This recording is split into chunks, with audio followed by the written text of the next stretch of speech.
Oi pessoal, bom dia. Meu nome é Luísa, eu faço parte da equipe de advogados do escritório Sara Campos, que presta assessoria para o Sindicema. E hoje a gente vai conversar sobre um tema que deixa muito servidor de cabelo em pé, que é a improbidade administrativa. Mas não é um tema difícil de entender. Então hoje a gente vai entender muito rapidamente o que é improbidade administrativa e qual que é a legislação que vai reger esse instituto, ok? Para a gente entender o que é improbidade administrativa, precisamos primeiro definir o que é este conceito de improbidade.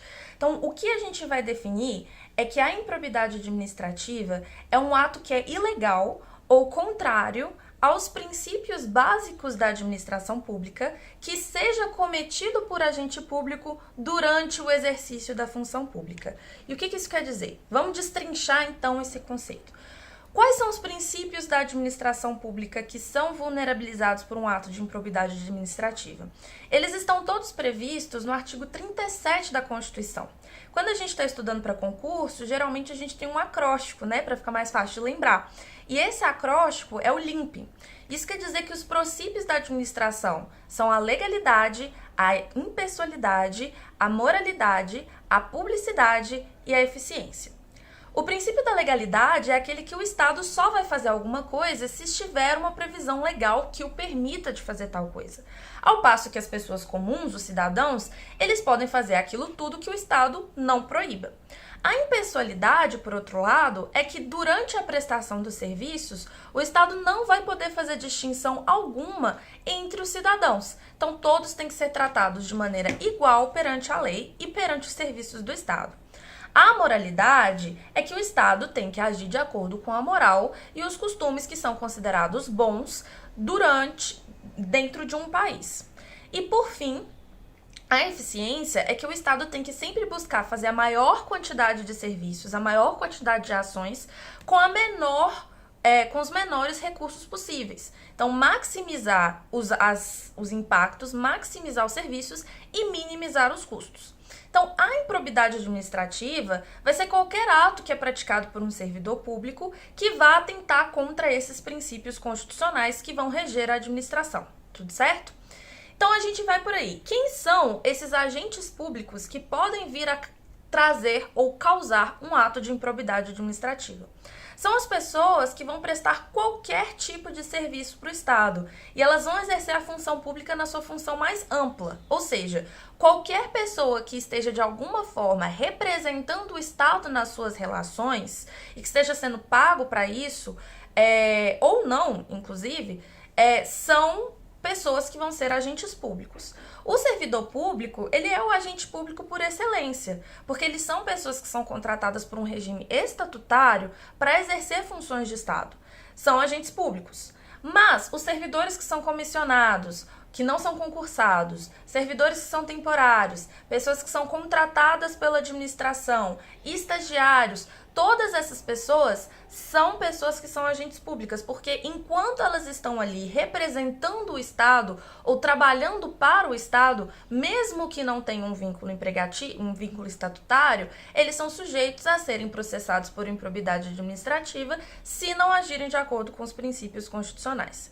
E a função pública por si só é a própria atividade do Estado. Tudo que o Estado faz é uma função pública. Então a gente volta para o conceito de improbidade administrativa. A improbidade administrativa é a violação dos princípios da administração por um agente público no exercício de uma função pública. Por que no exercício? Porque o servidor ele só vai poder ser responsabilizado por atos que foram cometidos no exercício da sua função, enquanto representante do Estado.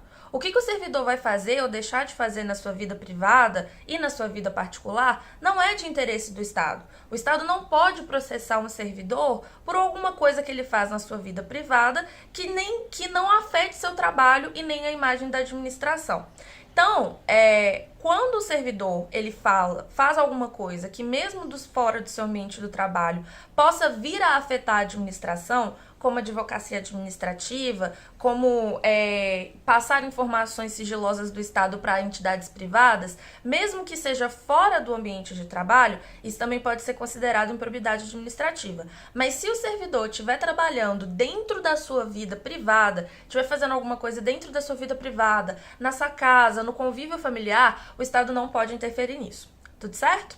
A principal lei que vai falar sobre improbidade administrativa é a Lei 8439 de 1992. É uma lei federal que vai estabelecer 3 tipos principais de atos de improbidade. Os que vão importar em enriquecimento ilícito, como, por exemplo, receber propina para facilitar a liberação de um auto de infração, atos que vão causar uma lesão ao patrimônio, como a apropriação indevida de recursos públicos, e os que vão atentar contra os princípios da administração como uma forma geral, como, por exemplo, é a prática de nepotismo.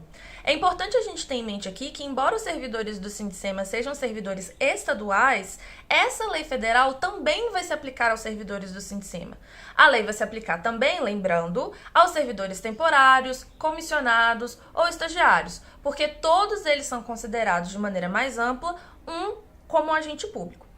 O servidor que for condenado numa lei de improbidade administrativa, ele pode não só ser administrativamente punido, por violação dos seus deveres estatutários, mas ele também pode responder de maneira criminal ou civil, podendo perder o cargo e ter de restituir o dinheiro que foi lesado ao Estado de volta aos cofres públicos.